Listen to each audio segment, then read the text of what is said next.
सुनैना की ननद नायरा को लोग अनपढ़ कहते थे, लेकिन किसी को ये नहीं पता था कि इसी अनपढ़ ने दूसरों के घरों में झाड़ू पोछा और बर्तन धोने का काम करके अपने छोटे भाई रितेश को आईपीएस ऑफिसर बनाया। ये सब सुनने के बाद नायरा की भाभी सुनैना ने उसके साथ, सुबह का वक्त था, रसोई से चाय की खुशबू आ रही थी। आंगन में बैठी नायरा सब्जियां काट रही थी। वो ज़्यादा पढ़ी लिखी नहीं थी। सच तो ये था कि उसने स्कूल का मुंह तक ठीक से नहीं देखा था। जब उसकी उम्र स्कूल जाने की थी, तब उसके हाथों में किताबों की जगह घर की जिम्मेदारियां आ गई थी। वो उस समय बहुत छोटी थी जब माता पिता का साया उसके सिर से उठ गया था। घर की हालत बहुत खराब थी। छोटा भाई रितेश तब गोद में खेलने वाला बच्चा था। नायरा ने उसी दिन मन में ठान लिया था कि चाहे उसे कितनी भी तकलीफ क्यों ना सहनी पड़े, वो अपने भाई को पढ़ाएगी और उसे ज़िंदगी में इतना आगे ले जाएगी कि किसी के सामने हाथ फैलाने की ज़रूरत ना पड़े। अगली सुबह से नायरा ने आसपास के घरों में काम करना शुरू कर दिया। कभी किसी के घर में झाड़ू पोछा करती, कभी बर्तन मांजती, तो कभी किसी के बच्चों को संभालती। सुबह अंधेरा रहते घर से निकल जाती और शाम को थकी हुई लौटती। उसके छोटे छोटे हाथ साबुन और पानी से लाल हो जाती, पैरों में चप्पल घिस जाती, लेकिन जब शाम को वो रितेश के लिए किताबें और कॉपियां लेकर घर लौटती तो उसके चेहरे पर एक अलग ही खुशी होती। रितेश कई बार उससे पूछता, दीदी आप भी मेरे साथ स्कूल क्यों नहीं जाती? नायरा मुस्कुराकर उसके सिर पर हाथ फेर देती और कहती, मैं तो स्कूल जाती हूँ रे, बस मेरा स्कूल थोड़ा अलग है। जो तू पढ़ता है ना, वो मेरी भी पढ़ाई है। उस मासूम जवाब के पीछे कितना दर्द छिपा था, ये रितेश उस उम्र में समझ नहीं पाया था।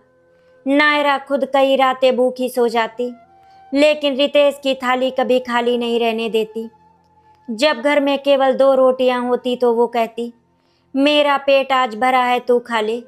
रितेश उसकी बात पर विश्वास कर लेता, मगर नायरा रात में पानी पीकर सो जाती और अपने आंसू तकिए में छिपा लेती।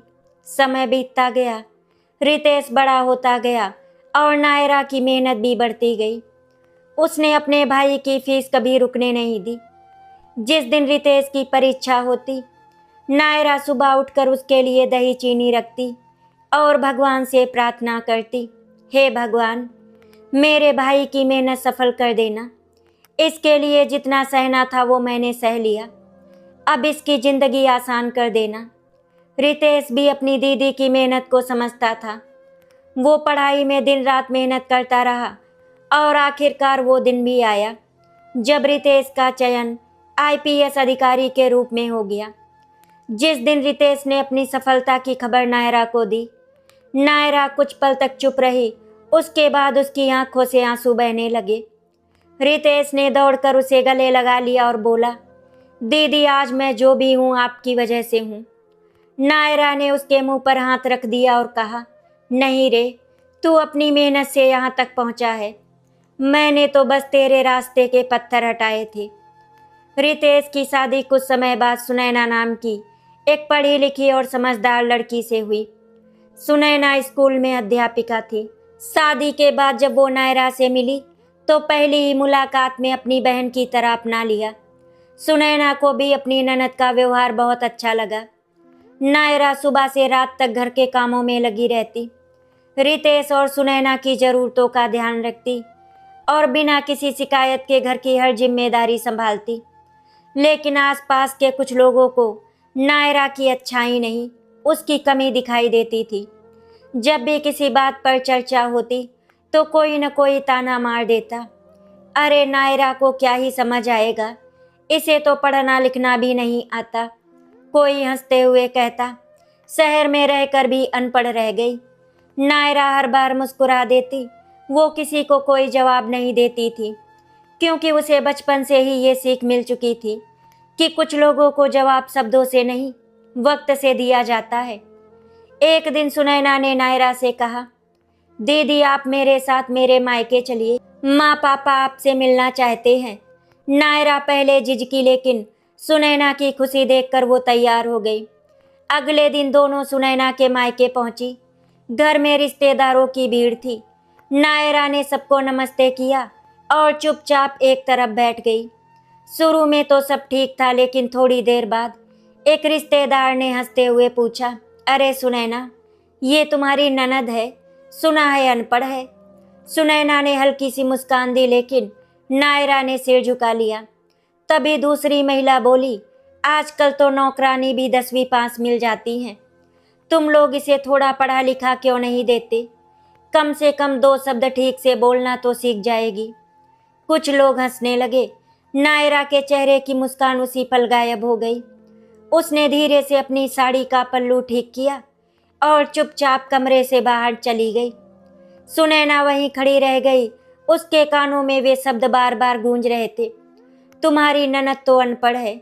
सुनैना ने नायरा को देखा, जो आंगन के एक कोने में खड़ी आसमान की तरफ देख रही थी। शायद वो अपने आंसू रोक रही थी। सुनैना उसके पास गई तो नायरा ने तुरंत मुस्कुराने की कोशिश की और बोली, सुनैना आप अंदर जाइए, मैं ठीक हूँ। लेकिन सुनैना समझ गई थी कि नायरा ठीक नहीं है। उस दिन पहली बार उसने अपनी ननद की आंखों में वो दर्द देखा था जो सालों से उसके भीतर दबा हुआ था। घर लौटते समय नायरा पूरे रास्ते चुप रही।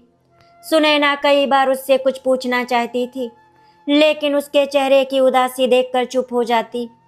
रात को जब रितेश घर आया तो उसने देखा कि उसकी दीदी रोज की तरह खुश नहीं थी। रितेश ने पूछा, दीदी क्या हुआ, तबीयत ठीक नहीं है क्या? नायरा ने सिर हिलाते हुए कहा, कुछ नहीं हुआ रितेश, बस थोड़ी थकान है। लेकिन सुनैना अपने कमरे में जाने के बाद काफी देर तक उस घटना के बारे में सोचती रही। उसे बार बार याद आ रहा था कि जिस नायरा ने अपने भाई को पढ़ाने के लिए अपनी पूरी जिंदगी कुर्बान कर दी, उसी नायरा को आज लोग अनपढ़ कहकर हंस रहे थे। आधी रात को सुनैना ने रितेश से कहा, मुझे आपसे कुछ बात करनी है। रितेश ने उसकी तरफ देखा और बोला, कहो। सुनैना की आंखें भर आईं। उसने कहा, आज दीदी का अपमान हुआ है और सबसे ज़्यादा दुख मुझे इस बात का है कि मैं उस समय उनके लिए कुछ बोल नहीं पाई। रितेश कुछ पल शांत रहा, फिर उसने धीमे स्वर में कहा, सुनैना दीदी ने मेरे लिए अपनी ज़िंदगी रोक दी थी। अगर मैं आज आईपीएस हूँ तो उनके त्याग की वजह से हूँ। मेरे हाथ में किताबें देने के लिए उन्हें अपने हाथों से दूसरों के घरों में काम करना पड़ा था। सुनैना की आंखों से आंसू बह निकले। उसने रितेश का हाथ पकड़कर कहा, तो फिर अब हमें दीदी के हाथ में भी किताब देनी होगी। रितेश ने उसकी तरफ देखा। सुनैना की आंखों में इस बार सिर्फ आंसू नहीं थे, बल्कि एक दृढ़ निश्चय था। उसने कहा, जिस बहन ने अपने भाई को पढ़ाकर आईपीएस बना दिया, क्या उसका भाई और उसकी भाभी मिलकर उसे पढ़ा नहीं सकते? रितेश की आंखें भी नम हो गई। उसने उसी वक्त फैसला कर लिया कि अब नायरा की जिंदगी का वो हिस्सा पूरा किया जाएगा जो बचपन में जिम्मेदारियों के कारण अधूरा रह गया था। लेकिन नायरा को पढ़ने के लिए मनाना आसान नहीं था, क्योंकि जिस लड़की ने पूरी जिंदगी दूसरों के सपने पूरे किए थे, उसने अपने लिए सपने देखना ही छोड़ दिया था। अगली सुबह जब नायरा रोज की तरह जल्दी उठकर रसोई में काम करने लगी, वो चूल्हे पर चाय चढ़ाकर रोटियां बनाने लगी और बीच बीच में रितेश के लिए नाश्ता तैयार करती रही। तभी सुनैना स्कूल जाने के लिए तैयार होकर कमरे से बाहर आई। उसके हाथ में एक बड़ा सा बैग था, लेकिन उस बैग में आज स्कूल की अपनी किताबों के अलावा कुछ और भी था। सुनैना ने मुस्कुराते हुए नायरा से कहा, दीदी आज मैं थोड़ी देर में स्कूल जाऊंगी, पहले आपके साथ बैठकर चाय पीऊंगी। नायरा ने हंसकर कहा, अरे सुनैना तुम्हें देर हो जाएगी, तुम चाय पी लो और स्कूल चली जाओ, मैं घर का काम संभाल लूंगी। सुनैना ने उसकी बात अनसुनी करते हुए बैग मेज पर रखा और उसमें से कुछ नई कॉपियाँ, पेंसिल, पेन, किताबें और एक सुंदर सी हिंदी की पुस्तक निकालकर नायरा के सामने रख दी। नायरा कुछ पल तक उन किताबों को देखती रही, फिर हैरानी से बोली, सुनैना ये सब किसके लिए लाई हो?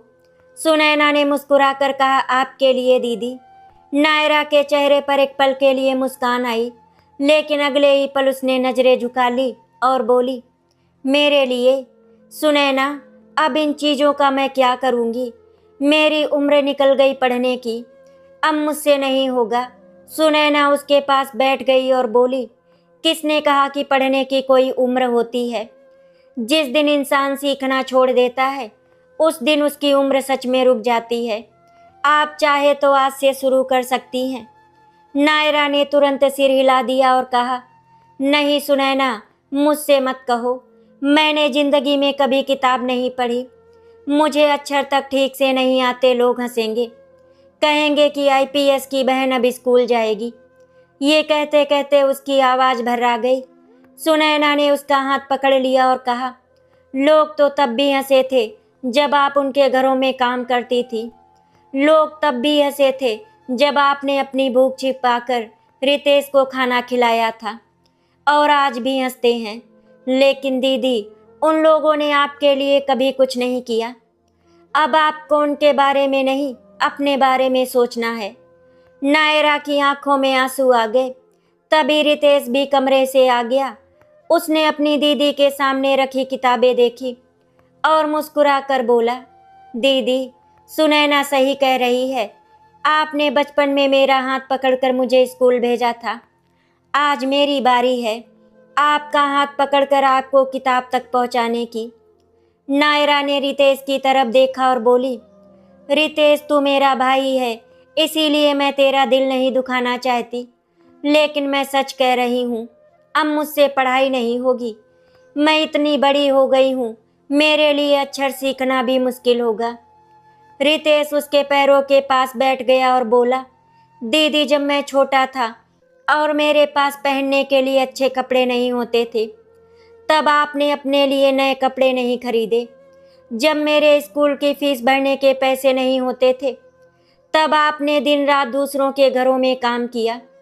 जब मैं बीमार पड़ता था तो आप रात भर मेरे सिरहाने बैठती थी। तब आपने कभी नहीं कहा कि ये काम मेरे लिए मुश्किल है।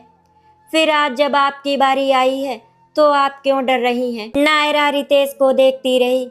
उसके सामने वही छोटा सा रितेश खड़ा था जिसे उसने कभी अपनी गोद में उठाकर गलियों में घुमाया था। आज वही रितेश एक आईपीएस अधिकारी बन चुका था और उसकी आंखों में अपनी बहन के लिए वही बचपन वाला प्यार था। नायरा की आंखों से आंसू बहने लगे। उसने कांपते हाथों से एक कॉपी उठाई और बोली, अगर मैं नहीं सीख पाई तो? सुनैना ने मुस्कुरा कर कहा, तो हम फिर से शुरू करेंगे। रितेश बोला, और अगर 10 बार भूलोगी तो फिर 11वीं बार याद करवाएंगे। नायरा पहली बार खुलकर मुस्कुराई और बोली, अच्छा, इतनी जिद कर रहे हो तो कोशिश करके देख लेती हूँ। उस दिन से नायरा की जिंदगी में एक नया अध्याय शुरू हो गया। सुबह घर के सारे काम निपटाने के बाद सुनैना उसके सामने बैठ जाती और उसे अक्षर पहचानना सिखाती। नायरा की उंगलियां कांपती थी जब वो पेंसिल पकड़ती थी। वो का लिखती तो टेढ़ा हो जाता, खा लिखती तो उसे खुद समझ नहीं आता कि उसने क्या बनाया है। कई बार वो झुंझलाकर कॉपी बंद कर देती और कहती, सुनैना, मुझसे नहीं होगा। सुनैना हर बार उसकी कॉपी खोलकर कहती, गलत हुआ है तो क्या हुआ? गलती का मतलब ये नहीं कि इंसान हार गया। गलती का मतलब है कि उसने कोशिश की है। रितेश जब ड्यूटी से लौटता तो सबसे पहले अपनी दीदी की कॉपी देखता। एक दिन उसने देखा कि नायरा ने अपना नाम लिखने की कोशिश की थी। अक्षर बिल्कुल सही नहीं थे, लेकिन वो नायरा के लिए किसी बड़ी उपलब्धि से कम नहीं था। रितेश ने वो कॉपी उठाई और भावुक होकर बोला, दीदी, आज आपने मेरी जिंदगी की सबसे खूबसूरत चीज़ लिखी है। नायरा ने शर्माते हुए कहा, अभी तो ठीक से नाम भी नहीं लिखा। रितेश ने कहा, आपको पता नहीं, मेरे लिए ये अक्षर किसी डिग्री से कम नहीं है। धीरे धीरे दिन सप्ताह में और सप्ताह महीनों में बदलने लगे। नायरा ने अपनी पूरी मेहनत पढ़ाई में लगा दी।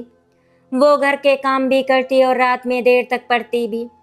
कई बार उसकी आंखें नींद में बंद होने लगती, लेकिन वो किताब नहीं रखती।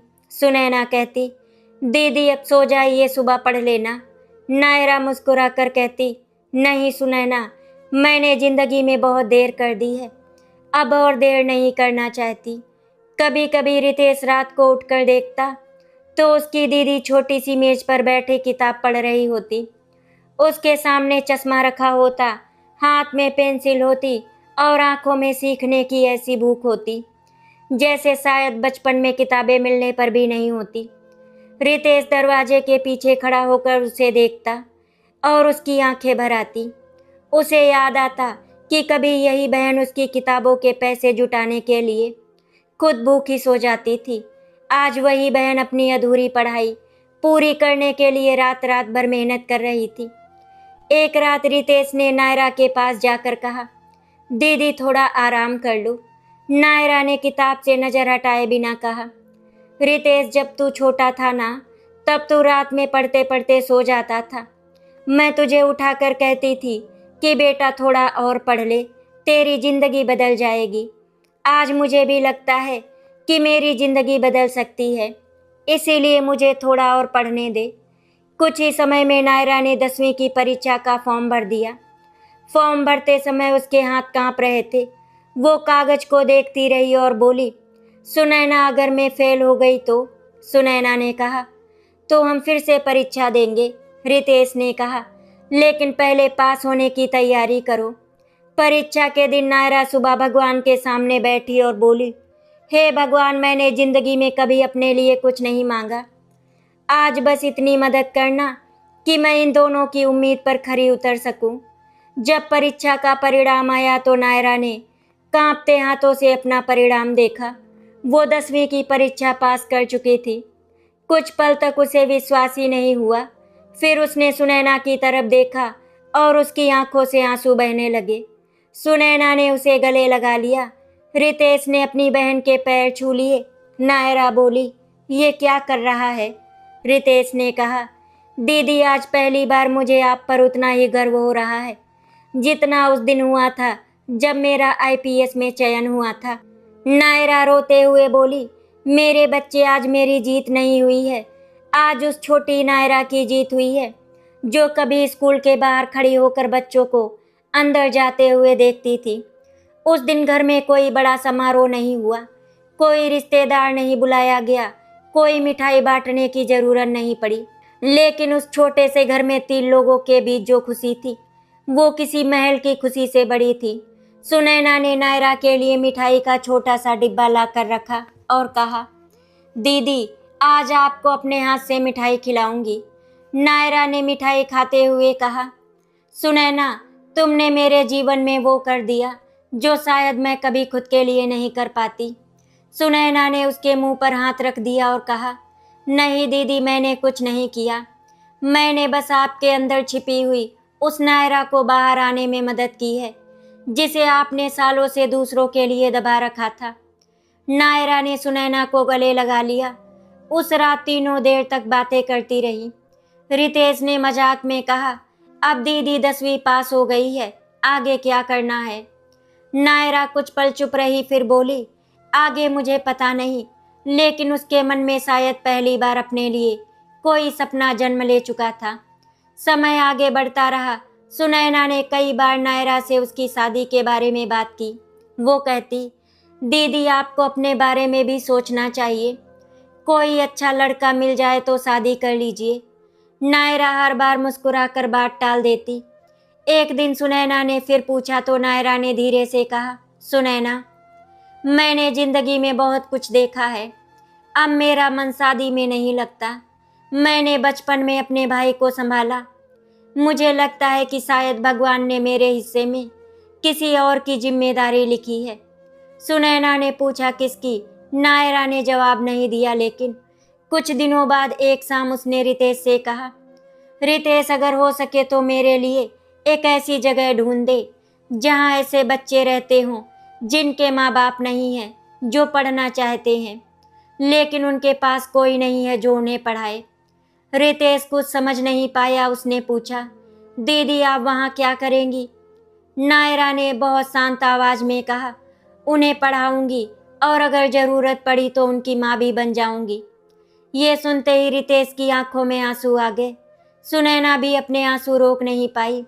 नायरा को देखकर दोनों को समझ आ गया था कि जिस दर्द से वो खुद गुजरी थी, उसी दर्द से गुजर रहे बच्चों के लिए उनके दिल में अब एक नया सपना जन्म ले चुका था। जिस लड़की ने अपनी पढ़ाई भाई के खातिर छोड़ दी थी, वही लड़की अब अपनी अधूरी पढ़ाई पूरी करके उन बच्चों की जिंदगी रोशन करना चाहती थी, जिन्हें शायद कोई अपना कहने वाला भी नहीं था। रितेश ने नायरा का हाथ पकड़कर कहा, दीदी मैं आपके लिए ऐसी जगह जरूर ढूंढूंगा। नायरा ने मुस्कुरा कर कहा, मुझे ज़्यादा कुछ नहीं चाहिए रितेश, बस ऐसी जगह चाहिए जहाँ कोई बच्चा सिर्फ इसीलिए अनपढ़ ना रह जाए क्योंकि उसके पास उसका हाथ पकड़ने वाला कोई नहीं है। उस रात नायरा देर तक जागती रही। उसके सामने उसकी पूरी जिंदगी के सारे दृश्य घूम रहे थे। दूसरों के घरों में काम करना, भूखे रहकर भाई को खाना खिलाना, उसकी फीस भरना, स्कूल की किताबों को दूर से देखना, लोगों के ताने सुनना और फिर सुनैना का उसके हाथ में पहली बार कॉपी रखना। उसकी आंखों से आंसू बहते रहे, लेकिन इस बार उन आंसुओं में केवल दर्द नहीं था, उनमें एक नए जीवन की शुरुआत थी। उसे क्या पता था कि बहुत जल्द वही नायरा जिसे लोग अनपढ़ कहकर हंसते थे, कई अनाथ बच्चों की जिंदगी की सबसे बड़ी शिक्षक बनने वाली है। कुछ दिनों की तलाश के बाद रितेश को शहर के एक पुराने अनाथ आश्रम के बारे में पता चला। वहाँ बहुत सारे ऐसे बच्चे रहते थे जिनके माता पिता इस दुनिया में नहीं थे या किसी मजबूरी के कारण उन्हें वहाँ छोड़ गए थे।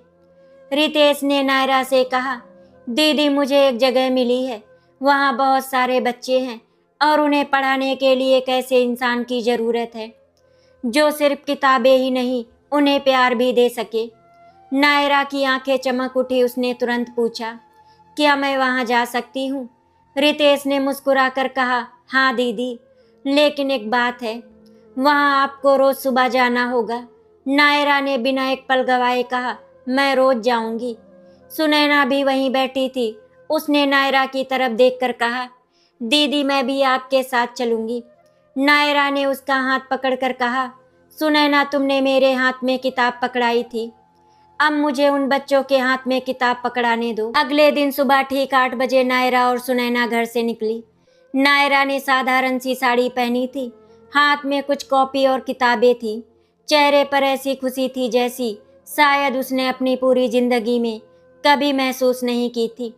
रास्ते भर वो सोचती रही कि पता नहीं बच्चे उसे स्वीकार करेंगे या नहीं, पता नहीं वो उन्हें ठीक से पढ़ा पाएगी या नहीं, लेकिन उसके दिल में एक विश्वास था कि जिस इंसान ने खुद दर्द देखा हो, वो किसी दूसरे के दर्द को जरूर समझ सकता है। जब नायरा पहली बार अनाथ आश्रम में पहुंची तो वहां दर्जनों बच्चे खेल रहे थे। कुछ बच्चे आपस में बातें कर रहे थे, कुछ चुपचाप एक कोने में बैठे थे और कुछ छोटे बच्चे अपनी देखभाल करने वाली महिलाओं के पीछे पीछे घूम रहे थे। नायरा दरवाजे पर खड़ी होकर सबको देखती रही। उसकी आंखों में अचानक आंसू आ गए। सुनैना ने पूछा, दीदी क्या हुआ? नायरा ने धीमे से कहा, कुछ नहीं सुनैना, बस इन बच्चों को देखकर मुझे अपना बचपन याद आ गया। तभी एक छोटा सा बच्चा नायरा के पास आया और बोला, आप कौन हो? नायरा उसके सामने बैठ गई और मुस्कुराकर बोली, मैं तुम्हारी नई दीदी हूँ। बच्चे ने पूछा, आप हमें पढ़ाओगी? नायरा ने उसके सिर पर हाथ फेरते हुए कहा, हाँ, लेकिन सिर्फ पढ़ाऊंगी नहीं, तुम्हें डांटूंगी भी, तुम्हारे साथ खेलूंगी भी, और अगर तुम उदास हुए तो तुम्हें मनाऊंगी भी। एक बच्चे ने तुरंत उसका हाथ पकड़ लिया। नायरा की आंखों से आंसू निकल पड़े। उसने उस बच्चे को अपने सीने से लगा लिया और मन ही मन कहा, भगवान आपने मुझे माँ बनने का सुख नहीं दिया तो क्या हुआ, इन बच्चों को अपना कहने का मौका तो दे दिया। उस दिन से नायरा की जिंदगी पूरी तरह बदल गई। वो सुबह 8 बजे सुनैना के साथ अनाथ आश्रम जाती और शाम को रितेश के साथ घर लौटती। वहां पहुंचते ही बच्चे उसके चारों तरफ जमा हो जाते। कोई कॉपी दिखाता, कोई अपना होमवर्क लेकर आता, कोई छोटी सी शिकायत करता और कोई बस उसके पास बैठकर उसका हाथ पकड़ लेता। नायरा हर बच्चे को बराबर प्यार देती। जो बच्चा पढ़ने में कमज़ोर होता उसे अलग से बैठाकर समझाती। जिसे कोई अक्षर समझ नहीं आता उसे बार बार लिखवाती।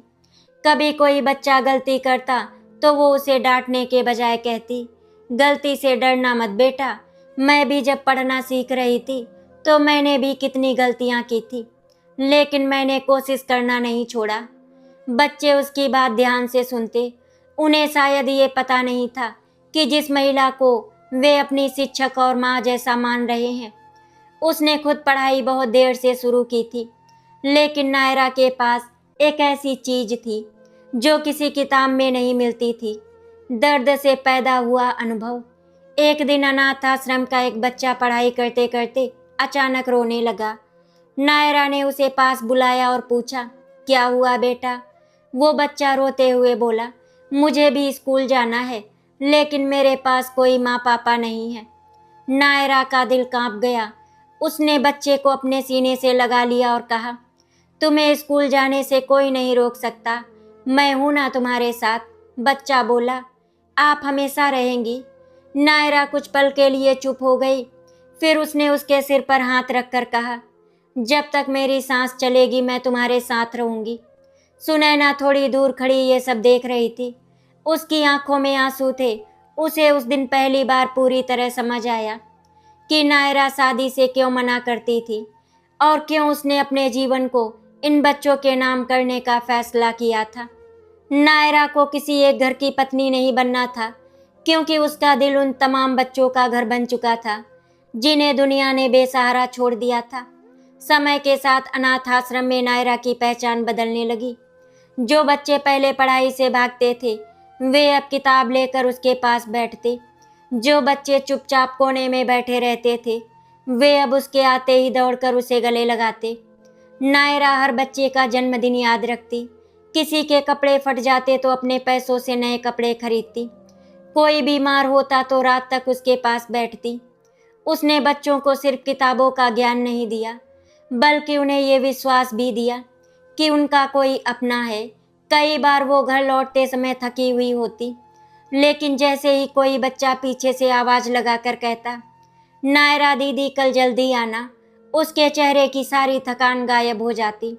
सुनैना अक्सर कहती, दीदी आप खुद को इतना क्यों थका देती हैं? नायरा मुस्कुरा कर जवाब देती, सुनैना जब मैं छोटी थी ना, तब मुझे भी कोई ऐसा ही चाहिए था जो मेरा हाथ पकड़कर कहता कि तू अकेली नहीं है। मुझे वो इंसान नहीं मिला, इसीलिए अब मैं किसी दूसरे बच्चे को अकेला नहीं रहने दूंगी। एक दिन अनाथ आश्रम में एक छोटा सा कार्यक्रम रखा गया। वहाँ बच्चों ने अपनी पढ़ाई और कला का प्रदर्शन किया। शहर के कई लोग कार्यक्रम में आए थे। नायरा बच्चों के पीछे खड़ी होकर उन्हें देख रही थी। तभी मंच पर एक बच्चा आया और उसने सबके सामने कहा, आज मैं जो भी पढ़ना सीख पाया हूँ उसका कारण नायरा दीदी है। उन्होंने हमें बताया कि अनाथ होना हमारी कमजोरी नहीं है और गरीब होना हमारी गलती नहीं है। उन्होंने कहा कि पढ़ाई हमें अपनी ज़िंदगी बदलने का मौका देती है। ये सुनते ही नायरा की आंखें भर आई। वो अपना चेहरा दूसरी तरफ करने लगी ताकि कोई उसके आंसू ना देख सके। लेकिन तभी मंच पर खड़े उस बच्चे ने कहा, दीदी आप रो क्यों रही हो? हमने कुछ गलत कहा? नायरा तुरंत मंच पर गई और उस बच्चे को गले लगाकर बोली, नहीं बेटा, तुमने तो मेरा सबसे बड़ा सपना पूरा कर दिया। कार्यक्रम के बाद कई लोगों ने नायरा की तारीफ की। कुछ लोगों को जब पता चला कि नायरा ने खुद बहुत देर से पढ़ाई शुरू की थी तो वे हैरान रह गए। एक महिला ने सुनैना से कहा, आपकी ननद ने तो कमाल कर दिया। हमें तो विश्वास ही नहीं होता कि इन्होंने पढ़ाई इतनी देर से शुरू की थी। सुनैना ने मुस्कुराकर कहा, लोग इन्हें कभी अनपढ़ कहते थे, लेकिन मुझे लगता है कि इन्होंने जिंदगी को हम सबसे ज्यादा पढ़ा है। पास खड़ा रितेश अपनी बहन को देख रहा था। उसकी आंखों में गर्व था। उसे अपने बचपन के वे दिन याद आ रहे थे जब नायरा उसके लिए खाना बचाकर खुद भूखी सो जाती थी। उसे वो दिन याद आया जब उसकी बहन ने उसकी फीस भरने के लिए पूरे दिन 3 घरों में काम किया था। उसे वो रात याद आई जब वो बीमार था और नायरा ने पूरी रात उसके माथे पर पानी की पट्टी रखी थी। आज वही बहन दर्जनों बच्चों की जिंदगी बदल रही थी। रितेश की आंखों से आंसू निकल पड़े। नायरा ने उसे देखा तो पूछा, क्या हुआ रितेश? रितेश ने मुस्कुराकर कहा, कुछ नहीं दीदी, बस सोच रहा हूँ कि दुनिया मुझे अधिकारी कहती है, लेकिन असली अधिकारी तो आप हैं। आपने बिना किसी पद के कितनी जिंदगियां संभाल दी। कुछ समय बाद नायरा की 10वीं की पढ़ाई की खबर उसके मायके तक भी पहुंची। वही लोग जिन्होंने कभी सुनैना से कहा था, सुनैना तुम्हारी ननद तो अनपढ़ है, उसे थोड़ा पढ़ना लिखना सिखाओ, अब नायरा की तारीफ करने लगे। एक दिन सुनैना अपने मायके गई तो उसी रिश्तेदार ने उससे कहा, सुनैना तुम्हारी ननद ने तो बहुत अच्छा काम शुरू किया है, सुना है वो अनाथ बच्चों को पढ़ाती है। सुनैना ने शांत स्वर में कहा, हाँ दीदी अब बच्चों को पढ़ाती हैं। वो महिला बोली, हमें तो पता ही नहीं था कि उसमें इतनी काबिलियत है। सुनैना के मन में उस दिन की बात याद आ गई जब इसी घर में नायरा को सबके सामने अनपढ़ कहकर उसका मजाक उड़ाया गया था, लेकिन उसने किसी को ताना नहीं मारा। उसने बस इतना कहा, किसी इंसान की काबिलियत उसकी डिग्री से नहीं, उसके काम से पता चलती है। वो महिला चुप हो गई। शाम को जब सुनैना घर लौटी तो नायरा हमेशा की तरह बच्चों के लिए किताबें व्यवस्थित कर रही थी। सुनैना ने उसके पास जाकर कहा, दीदी आज मेरे मायके में आपकी बहुत तारीफ हो रही थी। नायरा मुस्कुराई और बोली, अच्छा, लेकिन सुनैना मुझे किसी की तारीफ नहीं चाहिए, बस इतना चाहती हूँ कि ये बच्चे पढ़ लिख कर अपने पैरों पर खड़े हो जाए। सुनैना ने कहा, आपको पता है दीदी, आज वही लोग आपको सम्मान से याद कर रहे हैं जिन्होंने कभी आपको अनपढ़ कहकर हंसाया था। नायरा कुछ पल शांत रही, फिर बोली, सुनैना अगर मैं उसके तानों का जवाब देने के लिए पढ़ती तो शायद मैं आज इतना खुश नहीं होती।